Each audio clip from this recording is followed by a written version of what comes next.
Welcome to The Explainer. Today, we're unlocking a big idea about powerful communication. And believe it or not, the entire secret is hidden inside one tiny, everyday word. So, that word, it's shelf. Yeah, I know. Seems pretty ordinary, right? You've probably got a few of them in your house. But trust me, this simple word holds a really fascinating secret about language and about how we all manage to understand each other. So, what could possibly be so special about the word shelf? I mean, really? Well, let's dive in. The answer is actually hidden in plain sight. You just have to know where to look. To find this answer, we don't have to go digging through some ancient text. The secret is right there in a single crucial little note on its dictionary page. And boom, there it is. Shelf is on the Basic English 850 list. Okay, so this one sentence, it's the key that unlocks this whole story. But, it just raises another question, right? What in the world is the Basic English 850 list? All right, let's get into it. The Basic English 850. Because once you understand this list, it'll completely change how you see the word shelf, and maybe even how you think about language itself. So, 850, that's the magic number.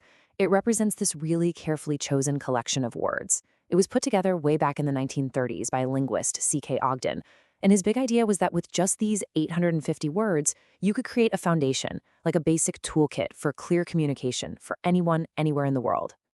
And you gotta understand, this isn't just some random list of words you'd memorize for a test. No way. Ogden and his team spent years digging through the English language, getting rid of all the extra stuff, redundant words, synonyms, to build this complete, self-contained system. The whole point was to create a toolkit that could express pretty much any idea using words that anyone could easily get. Okay, so now that we know what the list is, let's zoom back in on our hero word, shelf, and see exactly why it made the cut for this super exclusive club.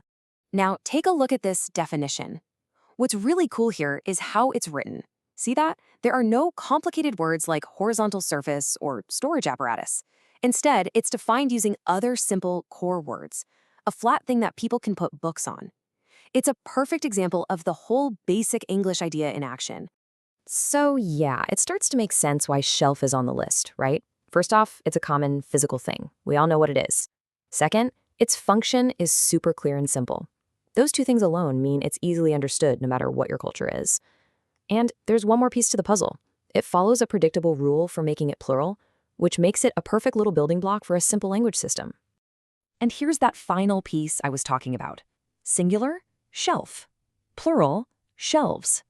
It follows a totally standard, predictable grammar rule. And if you're trying to build a language system that's easy to learn, that kind of predictability is absolutely crucial. So it's that mix, being useful and being simple, that earns a word a spot on the basic list. All right, so this all brings us to the big takeaway. I mean, it's a cool piece of history, for sure, but why should we care today about a list of 850 words from almost 100 years ago? What's the point? Well, it matters, because the idea behind Basic English points to this timeless truth. Clear communication is powerful communication. You just don't need a bunch of complex, jargony words to get a powerful idea across.